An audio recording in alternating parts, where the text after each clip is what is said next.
Sir Ganga Ram's name is no stranger to the air. His name has been immortalized and embedded both in the colossal pages of history and in our hearts. He was not just a civil engineer, agriculturist, and a philanthropist, but was also a benevolent and committed individual who believed in the betterment of the society and the sanctity of his community.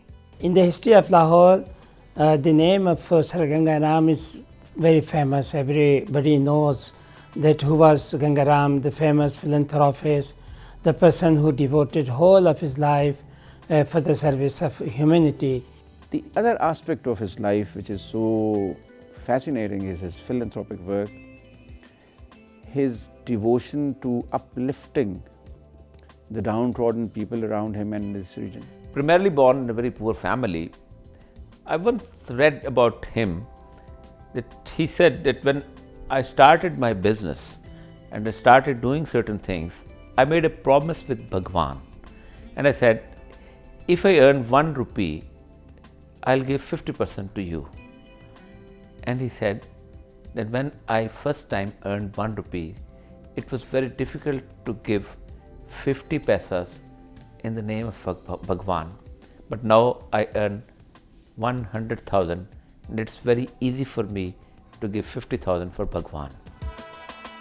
He possessed a cultured mind and had a diverse outlook on life.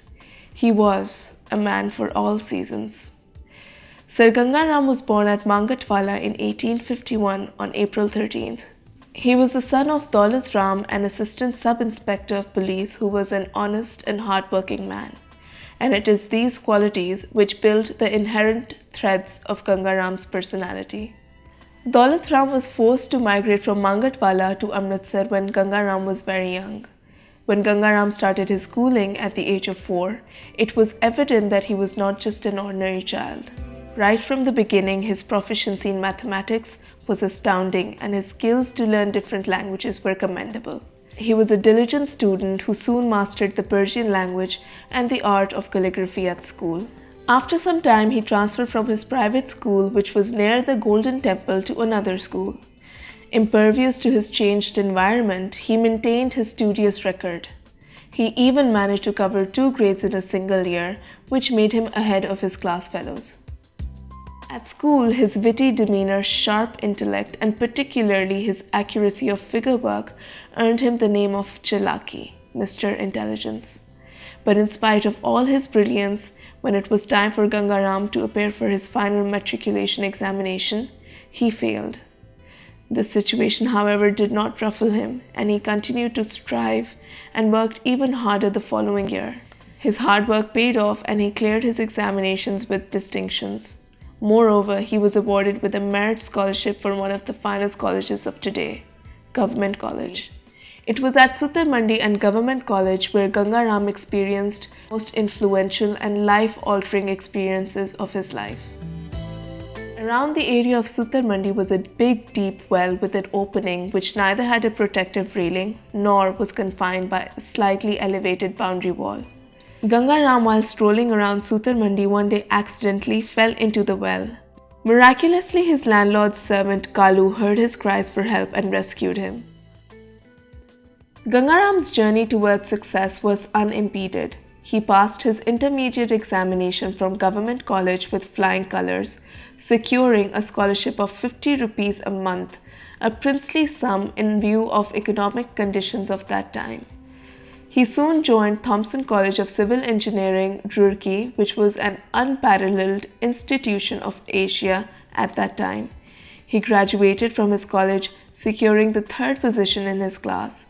Moreover, he even won a gold medal for his final dissertation project. In this background, this young lad, Ganga Ram, he achieved gradually, slowly, steadily, but never forgiving his ultimate objective.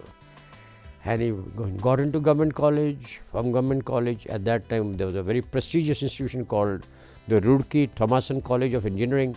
He went there and he graduated from there and came back and joined the government service as an engineer, as a fully qualified engineer, as good as any other engineer in the service. Immediately after graduation, he was appointed as assistant engineer at Lahore. He was working under the supervision of the renowned executive engineer Rai Bahadur Kanhaiya Lal as his junior.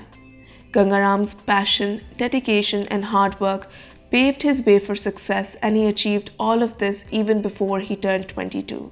First of all, there must have been in him a desire to excel, to work hard, to achieve, a competitive spirit, a true Punjabi person, as I might say. And it is this spirit which sees him through life. After working for 2 years in Lahore, Ganga Ram was transferred to Dera Ghazi Khan, one of the remotest parts of Punjab. His transfer at that time seemed like an unforeseen and unwarranted punishment for a highly educated and well-trained engineer. However, even this ultimately proved to be a great blessing for him. He got abundant opportunities to show his expertise and worth in his profession. Not only did he plan, devise, and complete roads and buildings, but also constructed new bridges and small tunnels.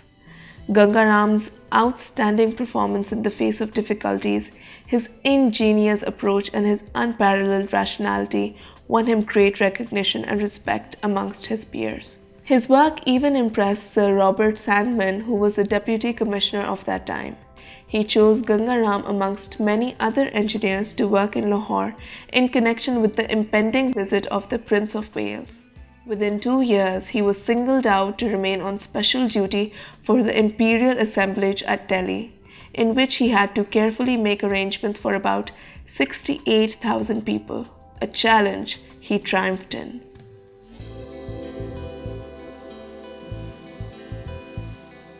Everybody knew him as a very bright young man, and to the degree even the Viceroy came to know him, and he wanted his service, especially for the Darbar, where the Prince of Wales was coming and all that.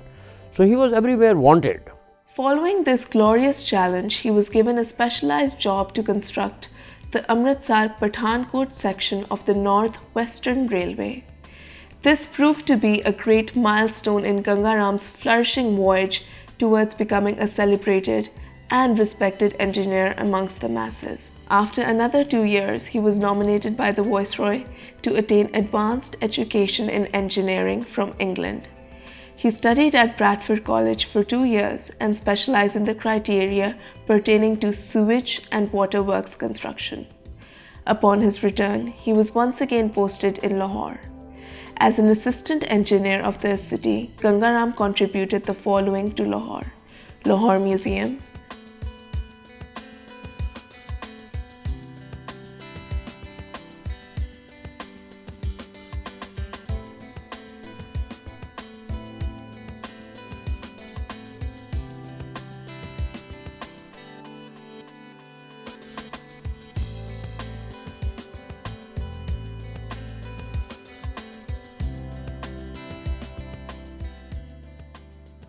Mayo School of Arts, now known as National College of Arts,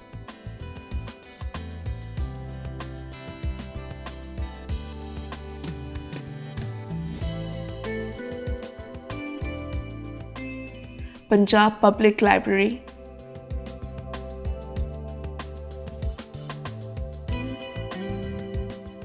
High Court,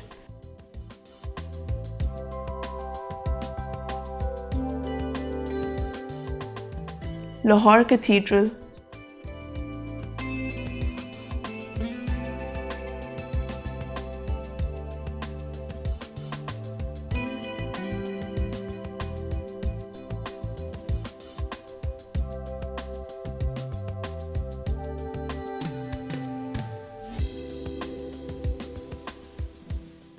General Post Office,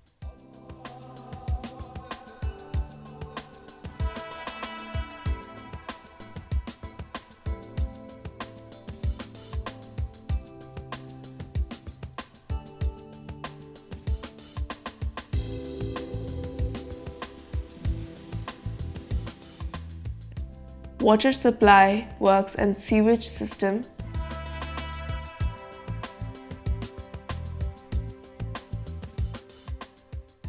Chemistry Department of the Government College, Lahore,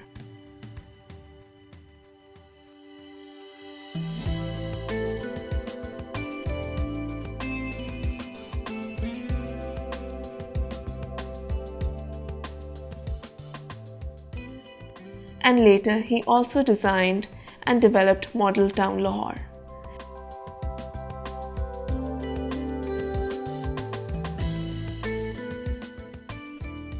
Ganga Ram's contribution to Lahore surpasses all praise, and for this, the city will always remain indebted to him. Ganga Ram used that responsibility very, very judiciously. As opposed to his other superiors and even earlier British executive engineers, this man decided that his buildings, whatever he built, must have the local touch. He was a person of the soil, and he continuously learned from the soil. He continuously learned from his tradition. He was always learning from his tradition. Now, lucky for him, at the same time, parallel in Lahore, there was another phenomena, a Sikh from Amritsar who had come to Lahore for seeking education, and he had become a teacher, a professor. At that time, it was called the Muse School of Arts. Now, that was the only place which had some architectural background. I might put in a little word about Bhai Ram Singh, because Bhai Ram Singh had already come to the notice of the government, because he had won the competition for the H.N. College. Now, that was an all India competition, and he had won it against even British architects. Now, that had raised everybody. So people suddenly said, in Lahore, here there's a great architect. And Ganga Ram, true to his fellow, he latched onto him, and they became an excellent team. That team is what created most of Lahore's wonderful buildings that we can think of. All these historic buildings were built by, and I am amazed at the productivity and constructive ability of that one individual. I do not think that anyone has contributed so much architecturally to the city of Lahore after the Mughals. You can just see right from town hall, the structure of dome is different, and even the building is of an elated church with the dome above it. And then you can come to the NCA, a very simple building, but the facade is of the Eastern type. Then you can come to the museum. The dome is of Roman style, the old the church of Vatican City style, and later on the GPO. Again, the dome is the Roman style, but the building and the building's windows, all other things, those are of Eastern type. The High Court is completely different. The High Court's arches are Gothic, but the domes are Eastern. So that was the architecture which was now considered as the colonial architecture of subcontinent. And that architecture was even transported and copied in central London areas. The dome in central London area was basically the copy of the architecture developed by the Ganga Ram in this area. In the last quarter of the 19th century, projects for canal construction in Punjab were completed and the government land was given to the settlers. This sudden migration accelerated the infiltration of people into Punjab, and the need for newer villages, towns, and railways arose. The government proposed that the new town should be built between Jhang and Lahore. Ganga Ram, who was already known for his impeccable engineering skills, was requested to plan the new city. He deliberated the new town called Lailpur, today known as Faisalabad, according to the shape of the Union Jack flag. This town had a clock tower at its center and was named after Lieutenant Governor of Punjab, Sir James Lisle. As the last few years of his service approached, he was selected by Lord Curzon to act as Superintendent of Works at the Imperial Darbar to be held in Delhi in 1903, which were in connection to the succession of King Edward VII to the throne. European engineers opposed Ganga Ram's appointment, but Lord Curzon was undeterred and stood firm in his decision. Every challenge in Ganga Ram's life was delivered with perfection, and the arrangement pertaining to the organization of Darbar was no exception. He dealt with the preparations and its assorted problems and challenges both efficiently and adequately. All officials, guests, governors of India, the provinces, the state as well as the British were thoroughly satisfied while the King Emperor of India and the Viceroy were completely riveted and delighted with the result of the Darbar. Unfortunately, however, his great services for all the arrangements at the Darbar were not given the honor they truly deserved. It only brought him the small honor of companion, and his name wasn't even included in the New York's honor list. Moreover, his overdue promotion to the post of superintending engineer was hampered and completely ignored. Even his name was spelled incorrectly in the official correspondence.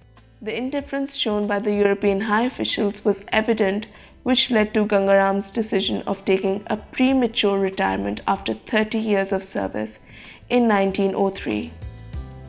However, his lips remained sealed and he never voiced his disappointments. Whereas everybody recognized his professional abilities, but they would not give him the necessary status and the honors to go with it. In other words, they would not make him a superintending engineer. He would not be promoted.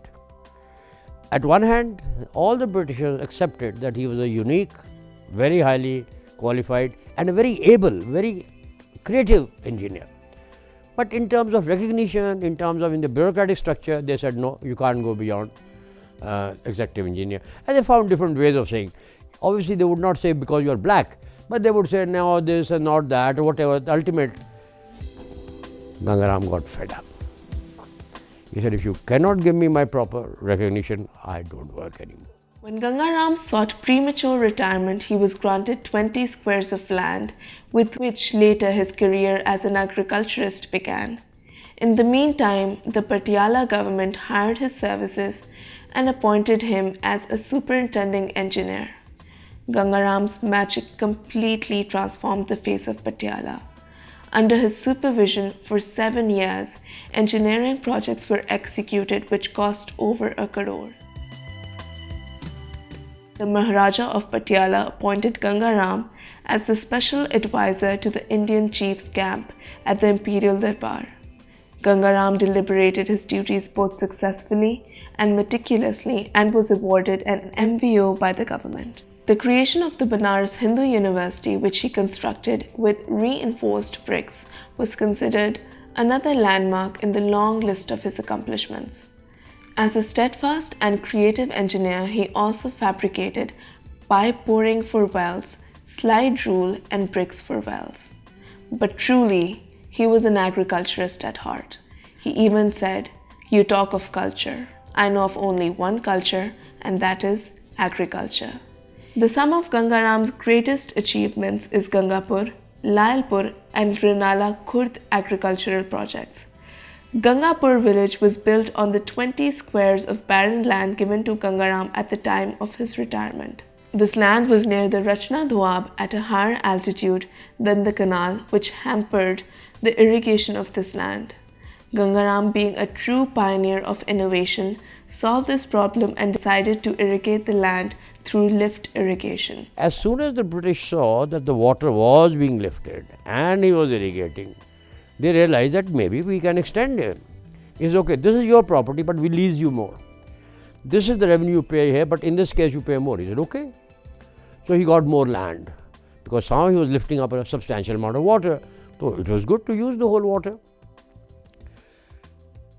The principle I am trying to tell you is this, that he brought a very major innovation in the whole British thinking of irrigation in Punjab. And this was done by a local Punjabi, local lad who could think like that because he was thinking of his people. He was not thinking of generating revenue to take home. Soon the infertile acres turned into tracts of rich soil.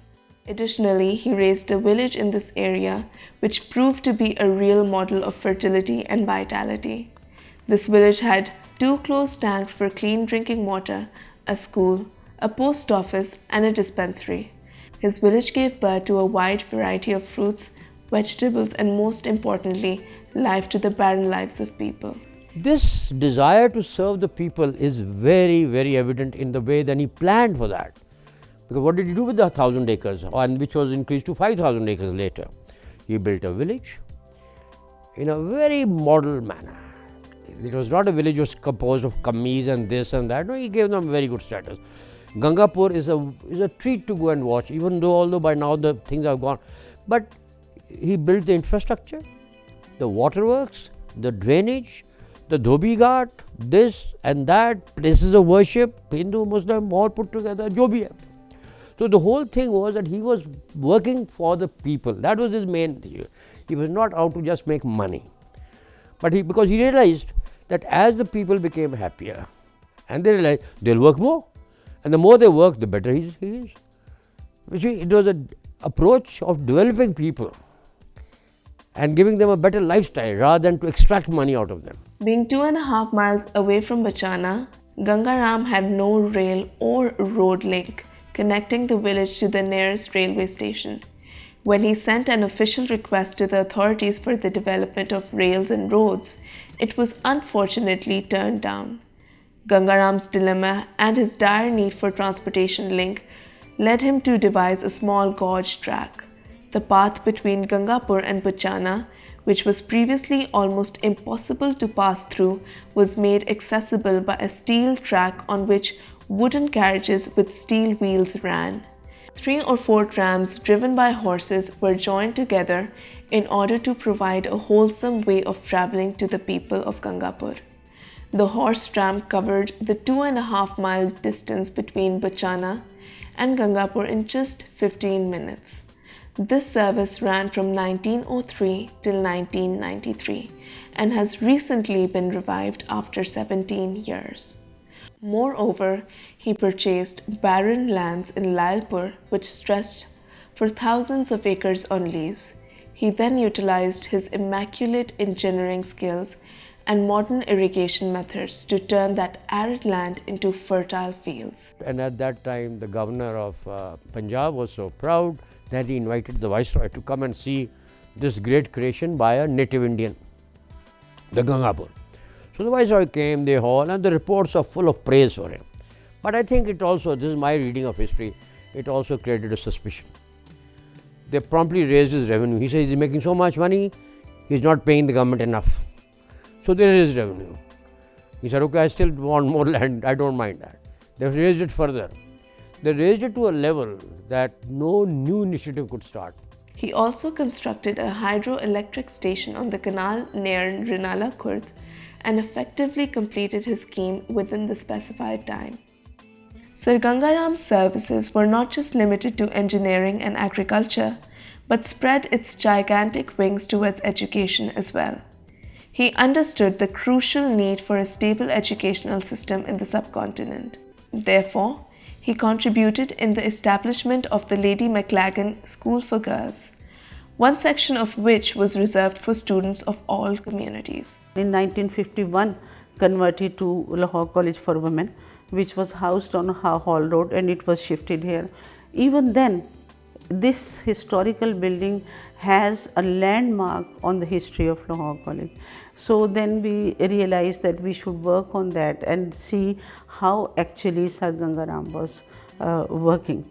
Now, if we see if we want to pay the tributes, then you realize that if somebody is working selflessly, without any profit, without any gain, and maybe he didn't know that people will remember him with such a good name, but even then, and he was not working for his community only, that was for all Indians who were residing in United India at that time.